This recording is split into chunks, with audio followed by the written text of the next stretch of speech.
Hi, I'm Matthew. We're a collaboration of former sufferers helping people deal with stress, anxiety, panic attacks, and agoraphobia. I want to first explain how you can make sure that you are not missing out on any of our content. To get instant access to the 5 steps to recovery from stress, anxiety, panic attacks, and agoraphobia, please visit our website and simply provide your email address. All of our information is absolutely free, and our information can be helpful for anyone wishing to improve the quality of his or her life. Please visit our website at panicattackrecovery.com. Welcome to another podcast episode. In this episode, I want to begin by discussing the difference between happiness and pleasure. Then, I will share some ideas with you so that you can apply this information and lessen your anxiety. And the best thing is, by doing so, you can improve your life at the same time. In part, what I am about to say is based on the work of Dr. Robert Lustig, an endocrinologist. Dr. Lustig discusses the concept of happiness versus pleasure through his talk published through the University of California television YouTube channel. It's a really interesting and informative video. There are many tips and pieces of information in that video, so I would encourage you to do a search on YouTube and listen to his talk in full. However, what I want to focus on today is the concept of happiness versus pleasure at the biological level, as discussed by Dr. Lustig. At a biological level, he simplifies the distinction by discussing 2 neurotransmitters, dopamine and serotonin. To explain this idea further, here is a quick refresher from a previous podcast episode of ours you may have heard. We need to cover a little bit of the biological makeup of the brain to understand how today's topic relates to serotonin and dopamine. A neuron, or nerve cell, which is another name used to refer to neurons, is an electrically excitable cell that receives, processes, and transmits information through electrical and chemical signals. Neurons are the primary components of the central nervous system, which includes the brain and spinal cord and nervous system in general. Here's an example that might be helpful. If you think about an electrical circuit in your home, in order to power your appliance requires electrical energy. This electrical energy is transferred through wires to the various outlets in your home. This is similar on one level to the electrical circuitry in your brain and nervous system. This is because electrical impulses are transferred through your brain and nervous system by neurons, which connect to each other. These signals between neurons occur via specialized connections called synapses. Neurotransmitters are a substance that transmits nerve impulses across a synapse. So the neurotransmitters we're discussing today are dopamine and serotonin. So these are substances that allow the nerve impulses to transfer across synapses and allows your neurons to connect with each other. Dr. Lustig explains how those things that bring you immediate pleasure in life can cause a hit of the neurotransmitter dopamine in your brain. Dopamine provides that quick hit of short-term pleasure. It can be associated with addictive behaviors. Over time, you see, one builds tolerance to a particular substance or source of pleasure, and it takes more of that item, that substance, to generate that same feeling that one has come to expect. Dr. Lustig explains that yes, we can be addicted to drugs and alcohol, but we can also be addicted to substances as simple as coffee and material possessions and habits that give you that short burst of dopamine. In short, anything you feel you must have that is not a necessity of life, that interferes significantly with your daily life if you don't have it, could be a signal of addiction. So, for example, if you can't go about your daily activities in life without constantly thinking about needing that substance or needing to do that activity that brings you that short burst of dopamine, and it's really interfering with all of your other activities in your daily life, that could be a signal for addiction. There are various addictions that people can be addicted to shopping. People can be addicted to any behavior that gives them that short burst of dopamine. Now, is it all bad? No, but let's continue the discussion to understand more. Dr. Lustig also explains that those things that bring you true happiness in life are related to the neurotransmitter serotonin. Serotonin leads to contentment. Serotonin actually inhibits excitement between nerve cells, and that is what causes one to feel content. Or you may have heard the term zenning out, where you don't need anything else in the moment. You are happy. Now, there are many ways that you can increase serotonin naturally that we share through our various podcasts, videos, and free newsletter. However, today, I want to provide you with some quick and easy ways to make way, so to speak, in your life, so that those things that may be blocking you from happiness, as we have now discussed it, are no longer in your way to happiness. Does this sound good? In my experience, some truly great ways to allow you to focus on what really makes you happy in life is by integrating 3 principles into your daily life.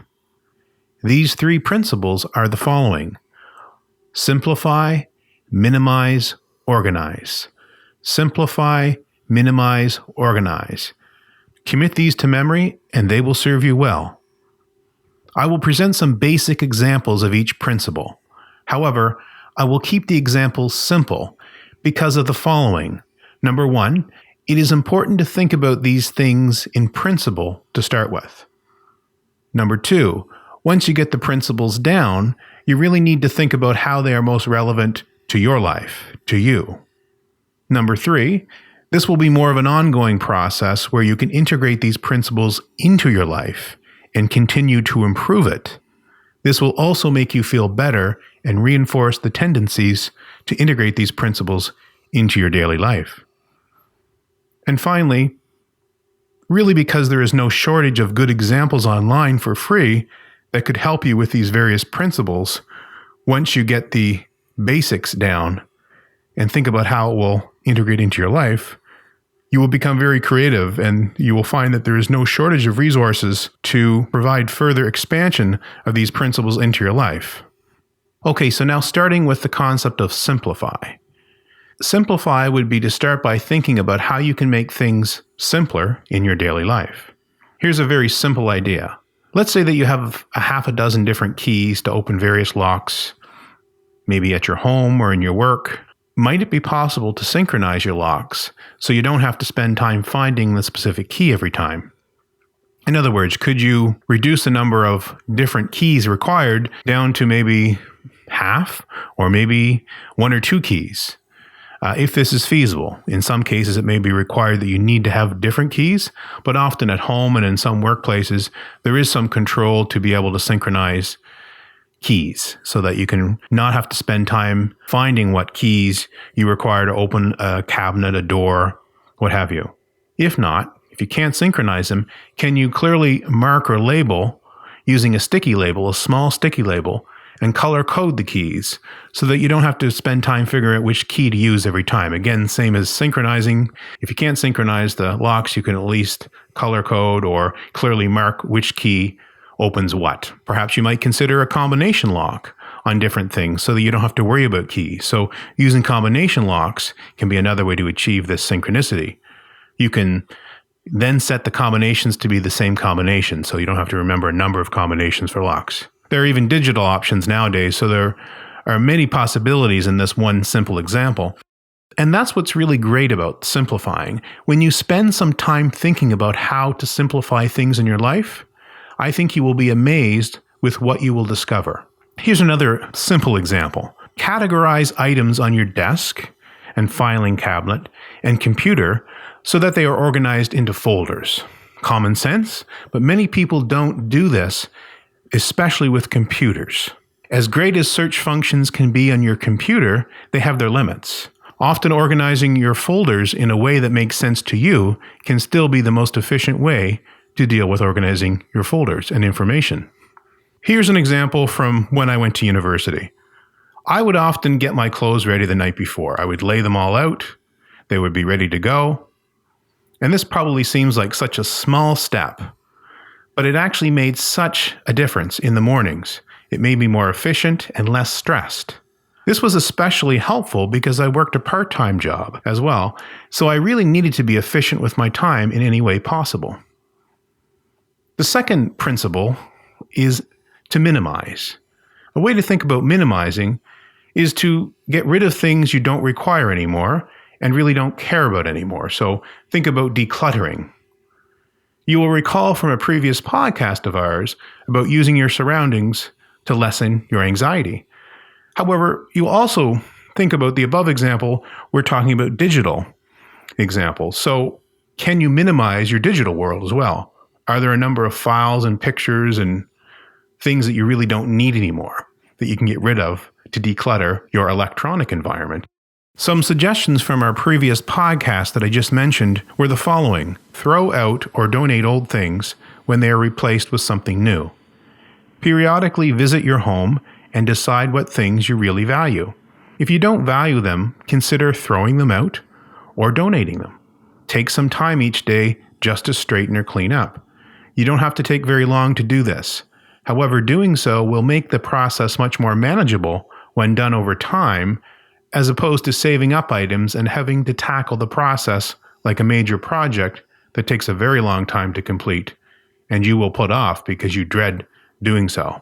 If you want more tips, you can even do an internet search on decluttering and organization and minimalism. There are various TED Talks on YouTube on minimalism that you might find helpful and interesting in this regard.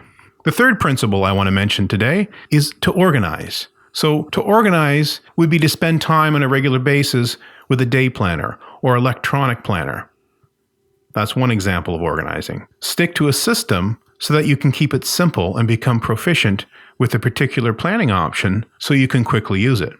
Taking time to plan can be very powerful. I remember hearing a true story about a regional manager at a company. He was someone who you would look at him and you would almost assume he was asleep. He almost seemed dozy, not with it. But he always had this little book with him at the time, and it turned out to be a day planner or a journal. But because of his meticulous use of a day planner, he was extremely organized. It turned out he was the most successful regional manager at the time in this company. And that was really quite an accomplishment because it was a major company. And what was really interesting is, again, if you looked at him on the outside, you wouldn't think he was doing much, but he was extremely effective. And this illustrates how important organizing and planning is. And that's why I really wanted to cover this as the first example of organization. But not only is such organization important at work, but it is just as important in your personal life as well. In fact, it may be more important because some people without the structure and organization of work can become very passive and feel down over time, almost lethargic and unmotivated and unpassionate. However, by deciding on what makes you truly happy in life and organizing your time to do these things can help you stay on track. And don't worry, there is definite overlap between these three concepts. However, that doesn't matter. In fact, they work together synergistically. That's the great thing about them. So you could look at organization and think of various ways that you can organize your life further rather than just planning your time. And that was just one example. And you could also say, well, a lot of it overlaps to simplicity. Fine, no problem. Again, the great thing is that they overlap and they work together. For instance, when you are stuck with a problem in life, whatever it is, see if any of the three principles can work. So in other words, can I introduce some simplicity into the problem? Can I minimize something to help the problem? Can I organize better to get through this challenge? For example, I was recently writing an article. I really felt stuck on where to go next because it felt like I was making no progress. I had reached a point where I just couldn't get anywhere. However, I thought about simplifying, and instantly I had an answer. It was quite impressive because as soon as I thought about simplifying, the answer came to me. Now, I'm not saying that it'll always be this quick, but it can be. What I discovered is I was making the article way too complicated, so I had to focus back on the basics again. Once I came back to the article with a renewed perspective of simplifying the material, I was right back on track. Another thing I've noticed, if I'm trying to work on something at home, like assemble a new cabinet, what a difference it makes to have an organized workbench so that I can quickly find the tool I need or tools I need, and that I don't end up going into the garage to the workbench and getting off track on something else. I can go in, get the tools I need, and get right back on track. Of course, the appropriate way to do it is get your tools ready to go. When you look at the instructions, you'll see what tools you need. By carrying out the process of these three things, simplify, minimize, organize, you can become focused on those things that you have determined lead to true happiness for you. And recalling Dr. Lustig's talk, true happiness is related to serotonin.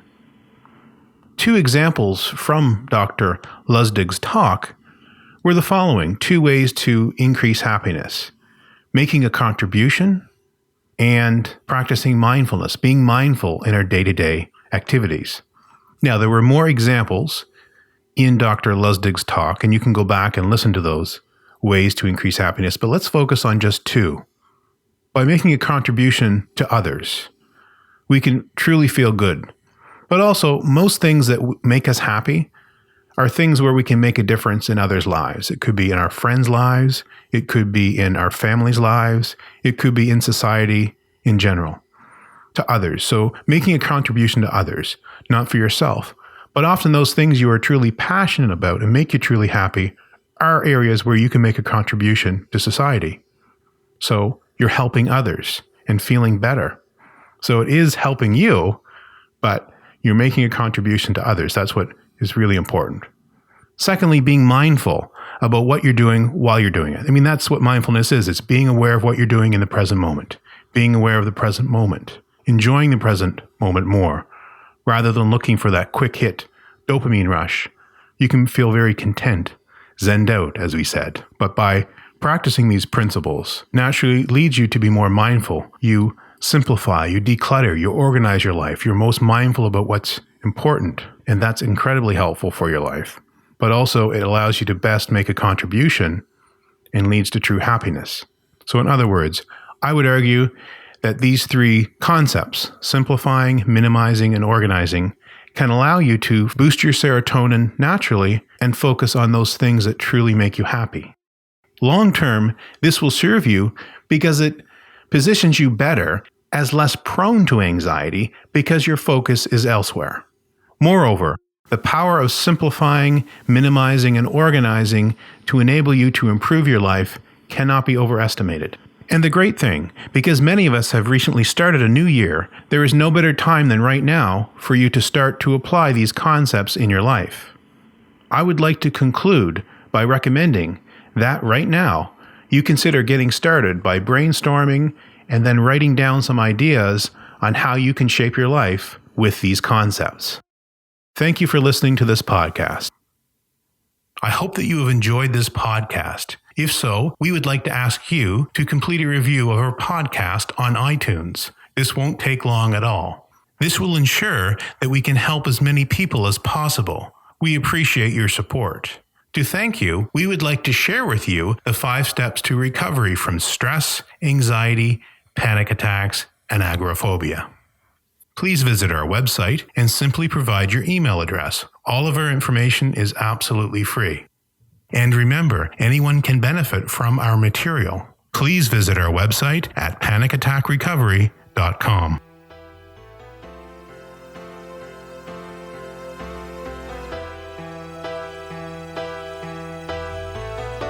All information presented in these podcasts is provided for educational and informational purposes only. It is not intended to be a substitute for a psychologist, psychiatrist, or other healthcare provider's consultation. Please consult a psychologist, psychiatrist, or appropriate healthcare provider about the applicability of any opinions or recommendations with respect to your own panic attacks, anxiety or agoraphobia, or any other symptom or condition.